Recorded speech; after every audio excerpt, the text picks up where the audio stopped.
Welcome to another Eat and Meet Career Information Session. I'm Andre Luck, Career Services Manager at PVCC. Today we're talking about the financial services industry, and my guests are Dr. Totten White, Assistant Vice President and Managing Officer for Carter Bank and Trust, and Karen is responsible for the productivity of the Gardens, Boulevard, and Ivy Road offices. She manages the operations of the branches, contributes to the growth of the office, and the developmental training of the staff. She is also a motivational speaker specializing in the areas of financial literacy, strategic leadership, and personal development. Devyani Goradia is a certified public accountant, and she is also the owner of Accounting Solutions. After working for a large CPA firm, Devi started her own CPA practice in 1998. She provides bookkeeping, accounting, payroll, and tax preparation services. She also helps her clients with business setup and business planning. She guides startup clients as well as seasoned clients to increase their businesses with higher profit margin rates. And Bryan Strickland is a certified financial planner with the Wilkinson Wealth Management. And Bryan has 13 years of experience in the financial planning and investment management industry. Thank you all for being here. Welcome. I'd like to begin by asking you, Bryan, for those who really aren't sure, what is financial services? Great question. First, thank you again very much for having all three of us here today. I'm excited to share some information that is helpful to you. So financial services, very huge, broad industry definition of both some professional and some personal services, from everything related to, say, credit cards and banking, to more complicated services that businesses would use, such as investment banking. It encompasses all three of us up here on the bank side, on the accounting side, on the financial planning side. It can also encompass estate planners and estate attorneys as well. So it's a really broad definition, huge amount of industry, and again, some of those are professional services and some of those are personal to people as well. So financial services is for the individual and for companies as well?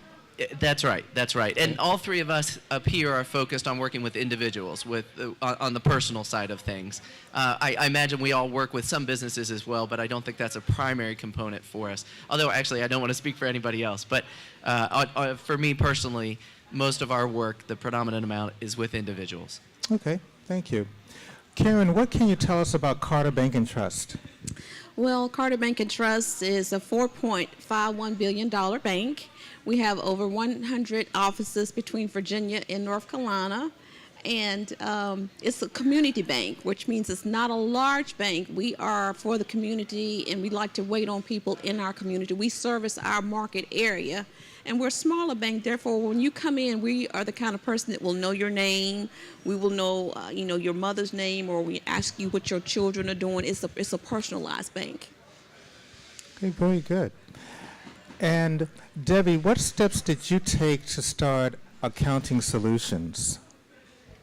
Well, I did not start it. I bought the business. I used to work for a company called Phoenix Solutions, and they decided to sell the business. And I was working there as a CPA, and I decided to buy the business. And then at that time, it was very small, very few clients, about 6-7 clients. And I decided to grow the business, and it's been 20 years and still growing. So you took quite a risk to buy a business that didn't have a lot of clients. Right. So that's quite a success story in itself.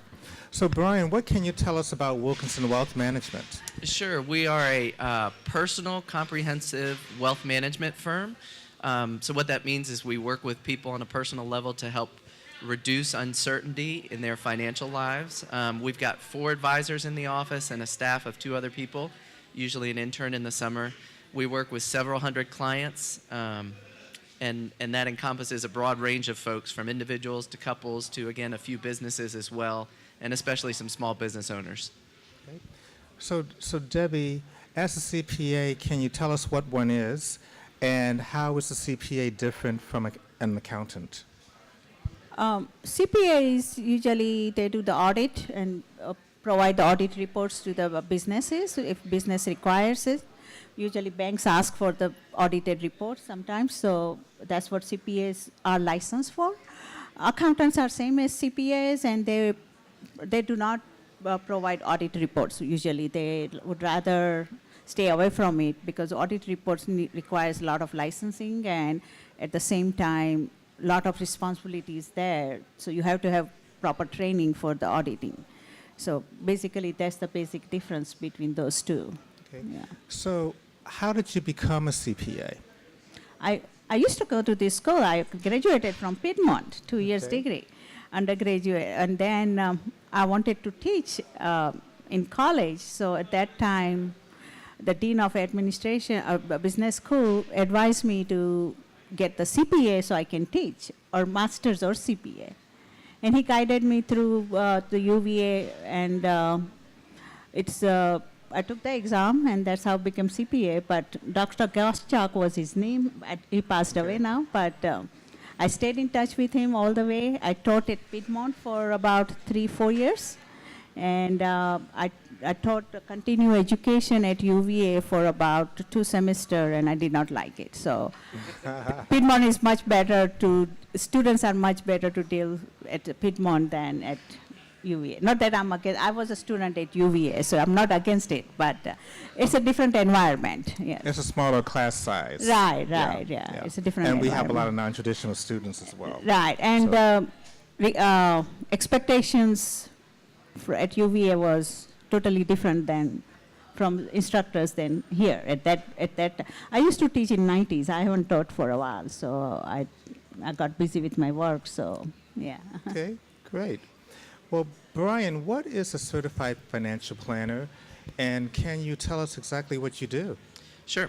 Certified Financial Planner is an industry designation that highlights a high amount of achievement in our field. It means that you've passed some rigorous requirements related to education, experience, ethical standards, as well as passed a rigorous examination. Once you've done all of those 4 components, then you are qualified to become a certified financial planner. It typically takes people about 3 years in our industry to go through the education component. What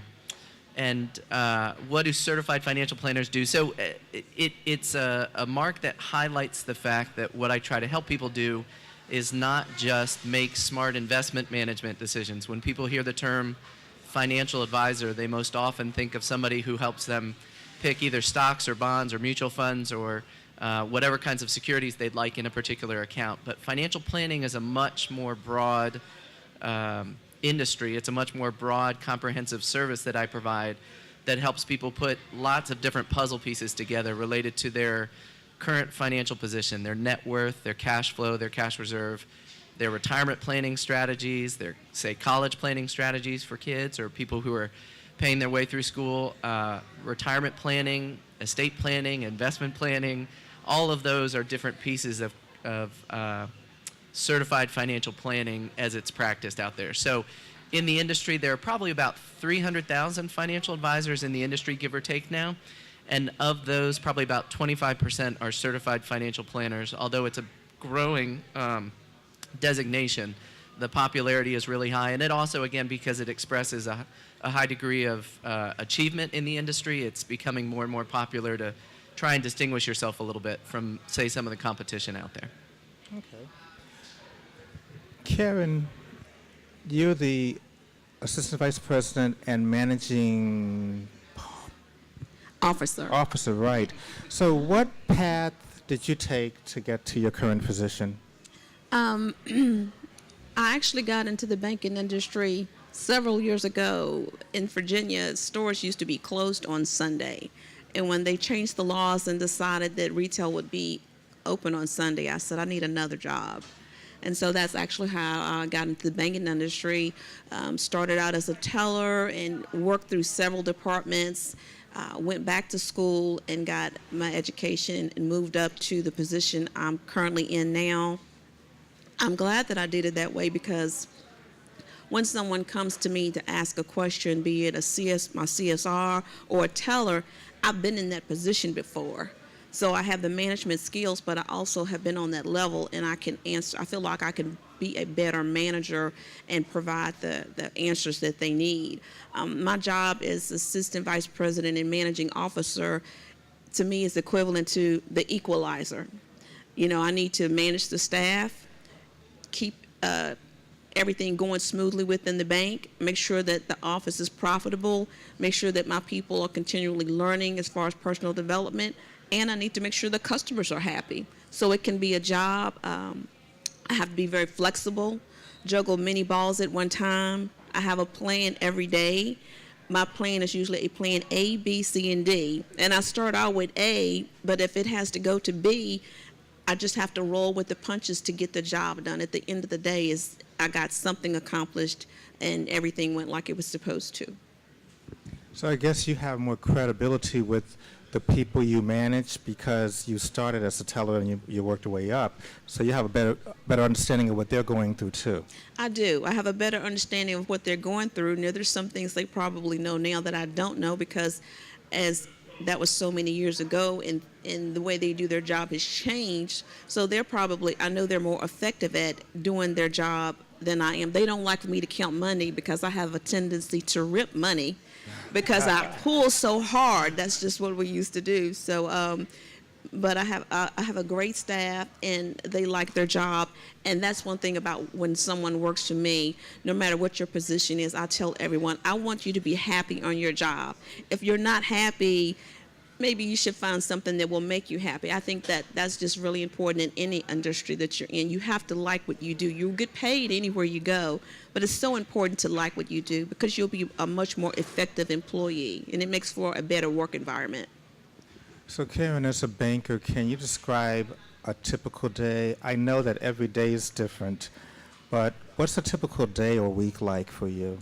A typical day would be security is always first, the security of my employees and the security of the customers. Safety is always first.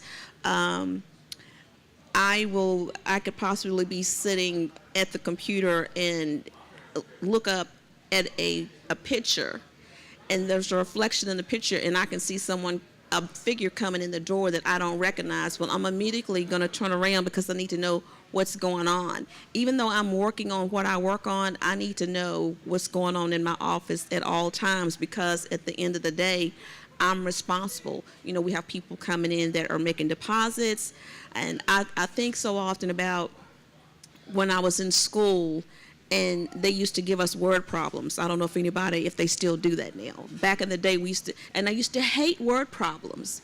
And now I realize how important those word problems are because I have to be a very effective listener, a very effective communicator, because a lot of times we know bank jargon, but the customers don't. So when they come in and say what they want, I can't just jump to a conclusion. Sometimes I have to ask a couple of more questions and prone a little bit to find out what they really need in order to really be able to effectively help them. So listening is key. Listening is key, and communication is key, and being able to solve the problem so that the customer gets what they need. And as far as communication skills, that's both writing skills and that verbal is skills, writing right? skills. That's telephone etiquette, telephone skills, email skills. Because what you mean when you send that email out and it's gone, the other person might not perceive it like that when they receive it. So the education that you get here, English is important. Some people think, well, I don't need that English class. It's not. English is very important. It's very important to be able to send a message across in a positive way, and to, if you have an issue, to be able to communicate not only what the problem is, but how it needs to be corrected. Don't just state what the problem is, state what the problem is, but this is what we need to do to correct it. That's effective communication. So not just effective communication, but problem solving and critical thinking skills. Critical thinking is imperative. Critical thinking is imperative. I cannot say that enough. I cannot, because you do have to think critically when someone comes in and they have a problem, they're already upset. You need to be able to stay calm them down, and do the best you can to fix the problem. And sometimes we can't do something that the customer wants us to do because of policy, And I don't like to say, well, we cannot do that because this is the policy. The customer doesn't care what the policy is. They want their problem fixed. So what I try to do, even I call Divvy sometimes. There's some questions I can't answer. I'm not going to answer something if I don't know. But I've called her and say, hey, Divvy, I have a customer that needs to know such and such. Can you answer that? Or I can refer them to her. With financial services, as far as the investments, we work together. Even though we're separate entities, we work together. So you're not necessarily competitors, but you're collaborators. Yes, it's very important. That's really good. So I have some random questions for each of you. Can you tell me or tell us whether what type of entry-level careers are available in your industry? We have bank teller positions that would be considered an entry-level position. A CSR, which is the customer service representative. And each of these levels that I'm naming, you need to be more of a problem solver. If you can't get it resolved at the teller line, then you would go to the CSR. And if the CSR can't resolve it, then you would come to me, and then it's my job to resolve it. IT, if you are good with computers, we have computer departments, commercial lenders, and these are people that make loans for buildings like the one we're sitting in, for shopping centers, mortgage loans. So there's a lot of different jobs in the banking industry. Okay. Debbie? Entry-level job would be like any other business in accounting world. It's basically office administration and data entry person. That's the assistant bookkeeper, that's what they call, or office administration. And I'm looking for one right now. So part-time or full-time, if anyone is interested, please approach me after our session. That is our entry-level job, and as you go along, usually you get the more responsibility of processing the payroll transactions with clients and with government, because you have to deal with local and federal government when you are processing payroll. So as you progress, those are the responsibility you would get. The next step would be to do the accounting, which is you reconcile all the different general ledger accounts. So that is next step up, and the final step would be to do the tax returns. Process, fill out the tax returns on the software, and you need to know all the laws, all the IRS codes to process the tax returns. So those are kind of basic steps that you want to go over. So entry level would be the office administration or assistant bookkeeper, yes. Yeah. Yeah, so I would say similar answers here. The entry level position in the financial advisor world is known as a paraplanner typically. There's a couple of different terms that people use, but paraplanner is probably the most commonly accepted term that's out there. And a paraplanner, what they are doing, similar to what Devi just described, is a lot of background work that helps the advisors serve the clients. They're handling various service issues as clients call in. They're doing lots of paperwork and administrative work, because our industry, all three of our industries, are full of paperwork for just about everything we need to do, sometimes 3 and 4 forms just to get one thing done.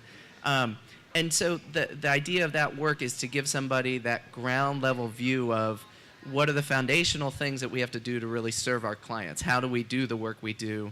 I think it's neat that you mentioned having started as a teller before, because then you know when you're talking to the tellers about doing something, you've done there, you've walked in their shoes, you've experienced what they're experiencing before. And I think that's really important. I actually, from my background, I was a career changer, and that's not uncommon in the financial advisor industry.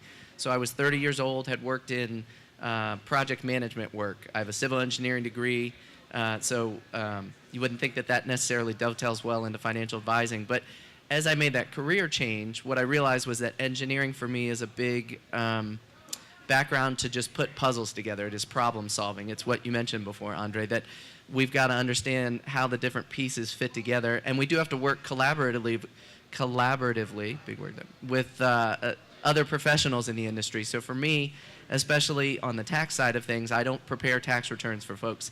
That's something that Devi does. I don't do the typical kinds of banking things that clients need on a day-to-day basis with their checkings and savings accounts. That's something that a bank handles. Big lending, things like that. Again, a bank can handle that. When clients need to button up their estate planning strategies, they work with estate planning attorneys. What I do is help quarterback all of those things. But back to your question. I got a little distracted there. Entry-level positions typically start out as a paraplanner, and then they work their way up to what's known as an associate advisor, and then finally to a full-fledged financial advisor. But there are many different kind of places where the paths diverge in there. Whether you want to be client-facing or not is really important. Whether or not you want to be responsible for bringing in business or just servicing business, that's really important. So I think there are a couple of those areas where you can do some personal evaluation of where your skill set is and try to figure out where you best fit within the industry.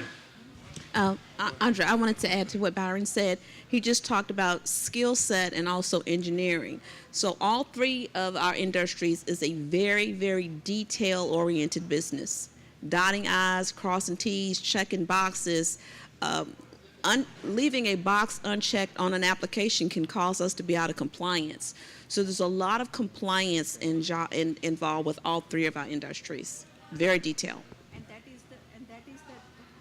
That is the reason that the tax return you prepare is the last step, for the same reason. That you have to have keen eyesight to make sure that everything is prepared properly, yes.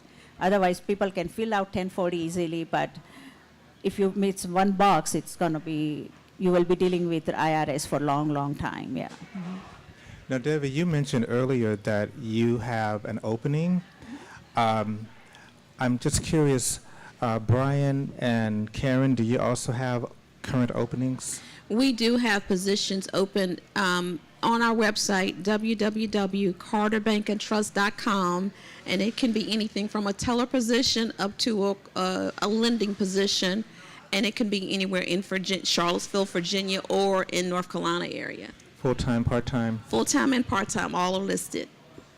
And we are, too, looking for somebody with 2 to 3 years experience in the industry to come in as a paraplanner to work with clients in our office. So similarly, you can get in touch with me, or you can go to our website, Wilkinson, Wilkinson, WM, that stands for Wealth Management, so wilkinsonwm.com, and there's information there, and just reach out to us. And Debbie, you have one position open right now? Yes, right now one position open, and maybe in the tax season I might have another part-time position open also, but immediately I need one position to fill up, yes. So do any of you offer internship opportunities? Yes, I do. Mm-hmm. Okay. Yes, I do. That's how I got my first job. I was an intern after graduating from UVA, from Piedmont, yes. So what type of internship opportunity you have open right now? Right now, you can come as an intern, and and it would be an entry level if you're coming as an intern. So you basically do the office administration as well as some bookkeeping, assistant bookkeeping work, and it can be part-time or full-time again. And if you are getting credit, I would fill out the forms, and you get your paycheck on every 2 weeks. Now, I know that you do taxes. Right. I'm not really sure, Karen and Bryan. Bryan, you said you don't necessarily. But if somebody wanted to do a taxation internship with you, when should they apply? Because they shouldn't apply in January, right? No, right now. Right now, because if they want to do the tax return, one thing, as I said, tax return is not just filling out the forms. There are a lot of rules and regulations applies, and we have to train the person. And we usually start working on tax returns from end of after 15th January, and we need to train the person if they want to do it. They have to have enough education in the tax department to prepare a tax return. Yeah. So I know you're going to jump in, Karen, but so right now, does that mean September, October? When's the best time for? I think October and November would be good time because holiday seasons are coming and people might be traveling, or the person who's coming as an intern might be traveling. So we need about 6 weeks for part-time working there, maybe 1 hour or 2 hours a day or something to get training on that. And then after 15th January, you can start internship, basically. Okay. Karen. We don't have internships, but we do have part-time positions available. And I encourage each of you, whatever your field is, try to get something in your field to see if you really like it. You know, ask for an internship or a paying position, but what we generally have are part-time positions that you can determine if you really like the banking industry or not. And I agree with Karen that you should try the internship or part-time position in your field to see whether you like it or not. Because you are right now you are learning everything from the book, but once you get out of in real world, it's totally different. You do need the book knowledge to get into the real world. So don't take me wrong. You do need to pass your exams and get graduation degree on your hand, but it is a different world. So you want to try it out before you spend too much time and money on the field that you might not like it. So yes, internship program and part-time job would be very helpful to you all, yes. I was just going to add, yes, we typically have interns in the summertime. We've partnered for years now with the University of Virginia has a formal internship program. So sorry to mention that here at PVCC. Okay, but we do too. We do too. And through that program, students come and they get actually course credit. They're required to write some papers and do coursework as well as come work in our office. It's an unpaid position in our office because they're getting the course credit for it. In terms of, I would just echo the same sentiments that Karen and Debbie have said. That is to say, trying something out as an internship is really important to figure out whether you like it, and again, whether your skills and your background and your ability are well suited to a particular position. I'm also a huge fan of, I think the best thing you can do is network. And networking means different things to different people, but to me, when I was trying to decide about making a career change, what that meant was trying to find people who were very experienced in the industry and had done well in the industry, calling them up out of the blue and saying, hey, my name is Bryan Strickland, I'm looking at making a career change, here's my background, can I buy you lunch or coffee or breakfast or something in exchange for picking your brain about your industry, how you got into it, what you like about it, what you don't like about it. And what you'll find is through a lot of those conversations, you learn a lot of doors open up, and it isn't necessarily that you're looking specifically for a job with those things. You really need to make sure that that is a secondary consideration. Networking is really just about getting to know people and learning more about them and their background, and especially about their industry. And before we get too far from that, as far as learning if this industry is right for you, I ask after someone has worked for about a week or 2 weeks as a teller. I like to look at the person and I'll say, you thought all bank tellers did was count money, didn't you? And they usually would say yes with this overwhelmed look, because just for example, as a teller, yes, you need to know how to verify money. The money needs to be turned the same way, the head's facing you, because it's just better visibility to know if you're looking at a 20 or a 10 or a 5. Also, you need to know your customer. Is this out of the ordinary? Is this person coming in with a $10,000 in check and they have $2 in their account? Can you check the check? Is the check fraudulent? There's just so many questions that needs to be running through your mind before you complete the transaction. It's a lot more than just counting money. You need to be able to solve the word problem. Debbie? But I wanted to say a little bit more about internship. That I was an intern, and that's how I got hired in one of the companies. And the same thing. Right now, I have one employee who was a student here, and she came as an intern, and she's been working with me now for last 8-9 years, and she's happy with me, and it's working out well. So whenever you apply for internship, you want to see whether you like the company or whether that their scheduling is going to work, the personality is going to work or not, together it clicks or not. So those kind of things you want to make sure that it is available. It is that what you want, and go for the internship, yes. I always hire with the paid internship, and even though you get the credits, I would rather pay, so that way, one thing, I'm not making anyone unhappy, especially Virginia unemployment department, because that could be quite complicated. So, and of course the withholdings and Social Security, Medicare and all that. So I would rather pay them and help them with their coursework also. So that's what my procedure is for the internship, yeah. Mm-hmm. Okay. And for anyone who wants to apply for a job or an internship with your companies, they would need to go to your website, right? call me. Okay, all right, I okay. need somebody pretty soon. And Debbie, well, all of the guests will be here after we finish in case you have any questions or you want to meet with them for anything else. What makes the best qualities in an employee, or let me rephrase that, what qualities typically make the best employees? Your attitude. Your attitude creates your altitude. If you come in with a good attitude about yourself and about your job, we can work with building the rest. But attitude is just key, especially in an office environment. It's cliquish. That's just the bottom line. You're either going to fit or you're not, and you want to be able to come in with a good attitude. And we can work with the rest. We can train you. But you have to have a good attitude and be willing to blend in.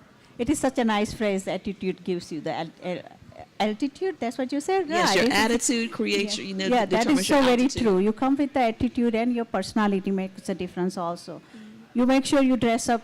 You don't have to be having three-piece suit, but at the same time, you don't come with the shorts or the torn jeans or something like that at work, especially in office environment. And I'm sure Karen would not like that either. I would not like Especially, that. yeah, right. So you don't have to have makeup on, or you don't have to have jewelry and high heel shoes and all those things. But at the same time, you want to dress accordingly your surroundings and just come with a good personality. And again, training can be done easily. As I said before, that yes, you do need the degree, but when you go out in real world, it's totally different. So you have to learn the work environment also. So be ready to get trained for that also when you come. Yes, and be reliable. Be reliable, 100%. Yes, I had very bad experience from some of my previous employees. Not reliable, then it's not worth it. It's not worth it when you are supposed to be there at 9 o'clock. Be there 9 o'clock. And we all have issues and we all have problems. And yes, understanding is there, but at the same time, repetition is not available. That's the thing, yes. Be there before 9 o'clock. Right. A few minutes before 9 o'clock. Bryan. Yeah, I would just add, well, really, again, it's echoing Karen's comments from before. Communication and organization are two really big, important skills in our industries. The organization is just fundamental to anything you're going to do. It doesn't matter whether you're in our industry or not. You've got to be able to take in information, have it be in a place where you can access it when you need to down the road, be it in a calendar or a to-do list, or just instructions from a boss on a new project or a new process you're going to learn. And then communication, that's really important. The more you can interact with people, especially in our industries, we interact with our customers all the time. If that's not comfortable to you, that's going to be a hard hurdle to overcome. Although, again, there are positions in our industry where you don't do a lot of client interaction. In our office, though, all of us interact with our clients every single day. So it's vital to our office. So again, organization, communication, if you can work on those core skills in addition to the other things they've mentioned, I think that's really important. So what I think I heard you all say is that you need to have soft skills. Yes. 100%. And you can teach the technical skills, but if you don't have the soft skills, which is hard to teach sometimes, then you probably aren't going to be a good fit. People skill, right? People skill, right? Mm-hmm. Okay, Yeah. people skills. So along those same lines, what can disqualify someone from working for your company, working in your industry? Not being a team player. Not, it's just imperative to be a team player. Also, when Debbie talked about coming in, your first impression might be your last, and you don't want it to be your last. Dress up when you go for a job interview like you already have the job. If it's the only whatever you have, the best that you have. Dress like they're going to say, hey, you know what? Let's put you to work today. Just be ready. Be ready with references. These are some things that I've ran into. Be ready for references. If you haven't had a job before, you have Mr. Luck here. You have your teachers. Get in organizations so you will have someone. We all think we're great people, but you need to have someone else that can vouch for you sometimes. So get involved networking. we network business-wise, but even if you're not on a job, network with clubs, just whatever you can do that someone can vouch for you to give you a good reference. I would echo that you want to come dress up properly, and at the same time, and our three of us are going to check your background no matter what, because we are working with money, we are working with very sensitive issues. So you are going to be checked out. So just be ready for that. And other than that, personality, and come with a good personality and good attitude, right? Mm-hmm. Yeah, years ago, just to tell a cautionary tale, years ago there was a young man who came to intern in our office, and he did, there's a fingerprint check that does a background check on them, and then there was a drug test as well, too, and he failed the drug test. Huge surprise to us. I'm not sure he thought any about that, and I don't know all the details and wouldn't even talk about them even if I knew all the details. But again, cautionary tale. You do need to think about those things. More practical to your question, though, Andre. What could disqualify you from your job or make you less attractive to an employer? I think if you're unwilling to try different things outside of your comfort zone, that is to say, even if there's something that isn't a good skill that you have, but a boss or somebody says, hey, I'd like to teach you this or have you try this, be willing to do it. And a lot of times, too, some bosses, some more so than others, will test you in various kinds of ways, too. They'll give you tough tasks. They'll give you things that are really difficult to do to see how you handle it, because all of us in our jobs, there are times when things come in that we're not really prepared for, that we're not really ready to handle. We can't just step back from it and say, oh, we don't want to deal with that. It's our job to deal with that. And so those kinds of skills are important. So those can be disqualifiers, I think. Certainly anybody who's rude, again, because we deal with clients all the time, that of course never flies. You wouldn't expect that in any industry, that's a good thing to have. I also disqualify a person right away if the person is talking about negative points about the previous employer or your current staff members or any of your teachers, any of your principals.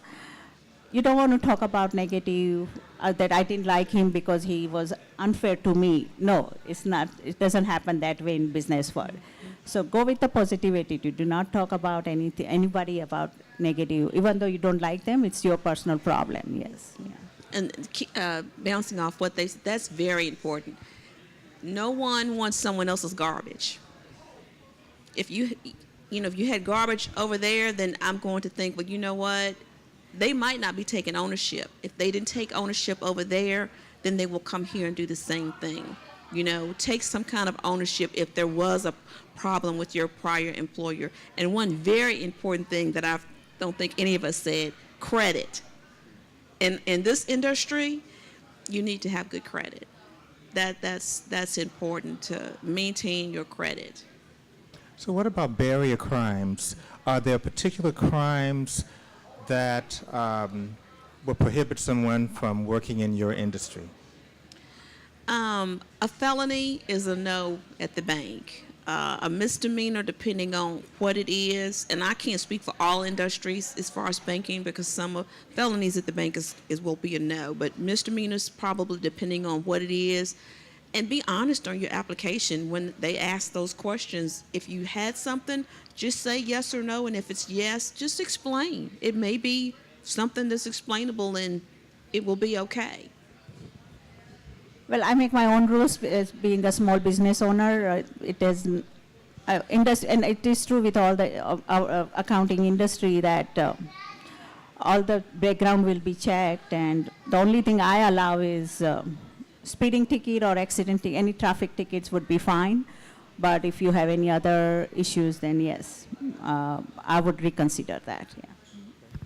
I hate to say I don't know, but my grandfather taught me years ago never to say you know when you don't know. That's another thing I'd caution anybody out there. That's a good rule of thumb in general. I don't know specifically, Andre, what disqualifies somebody just from the get-go. I would imagine in our industry it is probably a felony conviction and something. I'm not sure about misdemeanor. Certainly traffic violations or things like that aren't going to be disqualifiers. But probably embezzlement. I think that'd be high up on the list. Yeah. Yeah. Okay. Yeah. Shoplifting. Yeah, that is the reason I don't do those things, except traffic ticket, accident, speeding. That's fine with me. Okay. Do you have any questions?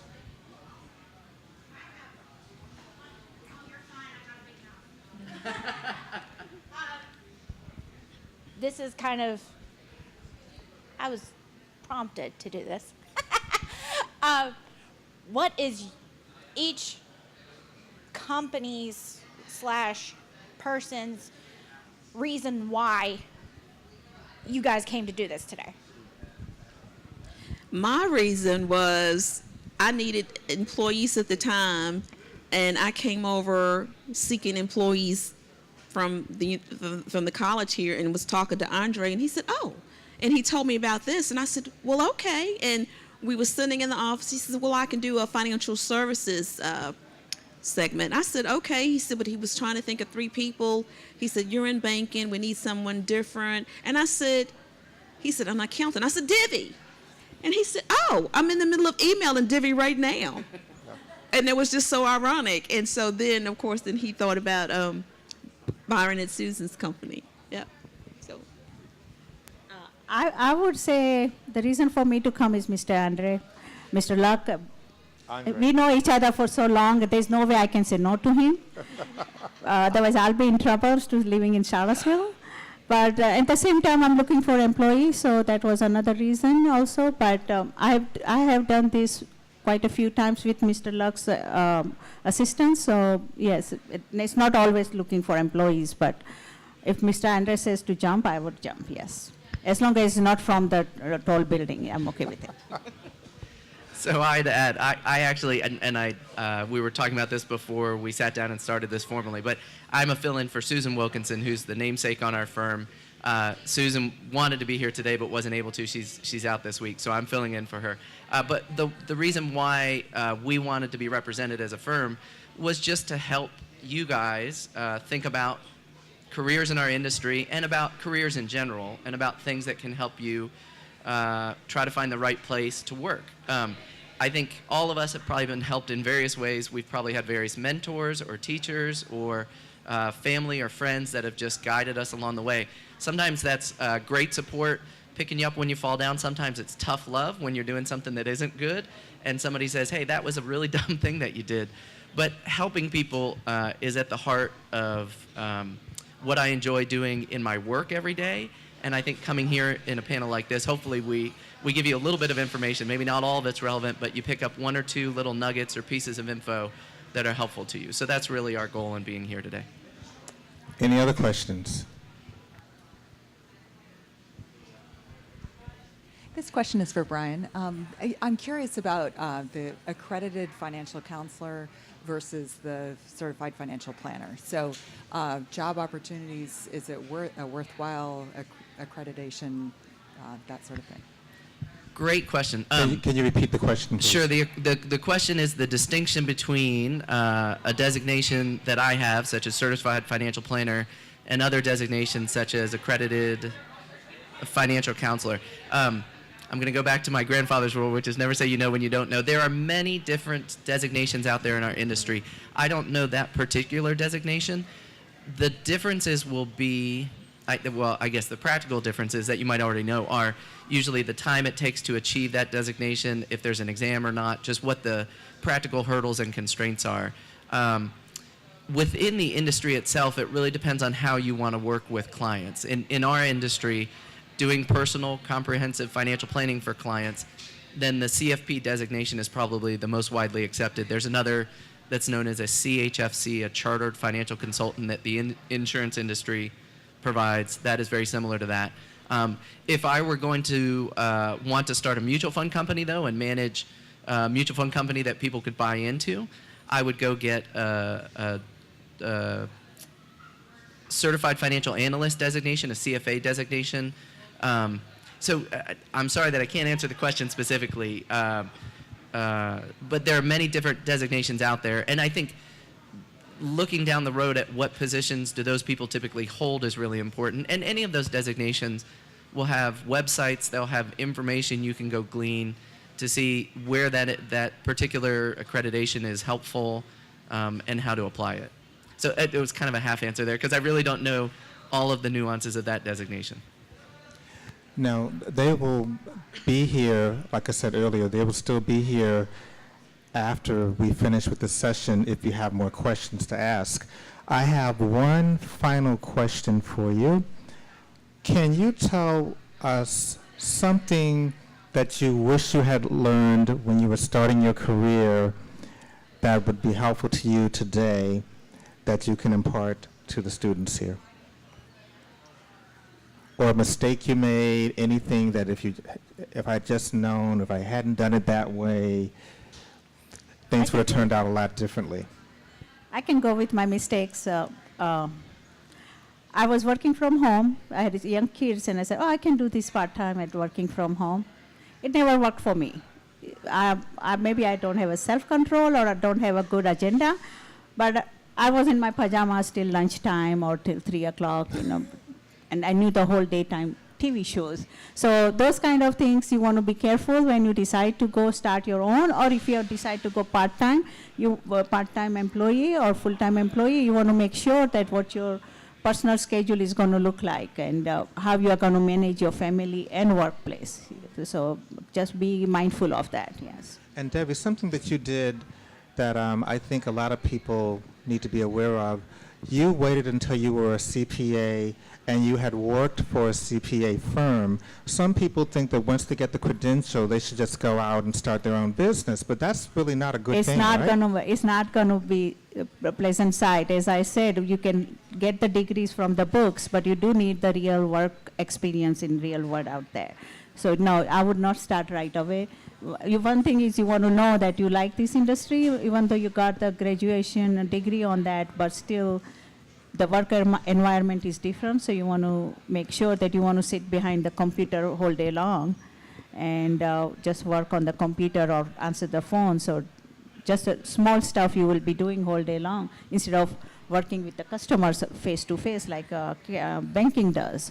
So those kind of things you want to be careful with before you decide that. And the starting a business is not that easy because one thing you need the good experience, and it's just not being a CPA experience. You also need bookkeeping experience, your payroll experience, all those things you need it because it starts from, you start from the bottom to go up all the way to being a CPA as a business owner. So when I started, even though I got my CPA, I started as doing the bookkeeping. My very first job was as assistant bookkeeper. And my goal was to start my own business, and I knew that I have to know all aspects of the business. So I started as an assistant bookkeeper, even though I lied on my resume. I didn't tell them I was a CPA. Yeah. So that's how I started as assistant bookkeeper and was making minimum wage. But that was my goal was different. That's the reason I did that, yes. You didn't lie. You just withheld information because you didn't want to appear overqualified. Right, that's the but reason. You didn't lie. Yeah, that's the reason. Otherwise, people. Some people do lie. Yeah, no. If people don't, if people look at me as being CPA, they are not going to hire me as an assistant bookkeeper. So, but as I said, I set up my goal, and that's what I was working for, and that's what I did basically. Yes. Uh-huh.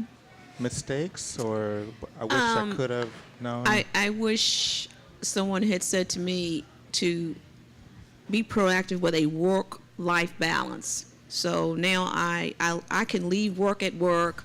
When I go on vacation, I know that if I never come back, the bank is going to be okay. So I have to take time out for myself, and I feel like it makes me a better worker, and I encourage everyone to do that. Be able to step away no matter what your industry is. Be able to step away from work when you leave and take a break and rest your mind, rejuvenate, so when you go back in, you'll be a more productive employee. I'd say one of the things that some people do, especially when they're looking for a job, is when the first one comes along that seems like a good fit, sometimes people jump at that opportunity. And I'm going to think positively here and hope that everybody is fortunate enough to get a couple of different offers. Exploring those different companies and those different offers is really important. Deciding whether you want to work in a small office of 5 people or a bigger office of 20 people.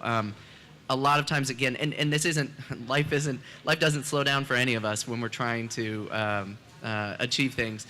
So sometimes you don't have the luxury of the time to really explore various options when they come available to you. But I'd say just take the time to do your own research, to do your own work. Hard work will always pay off in that aspect. But There were a couple of times in earlier career choices for me where I made a decision pretty quickly, and I never look back on those as mistakes. I always feel like if I learned something from it, it wasn't a mistake. It's only a mistake when I didn't learn anything from it. But I do think taking time to really explore different options is a good thing, and not jumping at just the first opportunity that comes along that seems like it'll be a good fit without really exploring that. Okay. Well, please join me in thanking our guests, Dr. Karen Totten White, Devyani Goradia, and Bryan Strickland. Thank you very much. Thank you for letting us come. Thank you Appreciate so it. much. We appreciate that.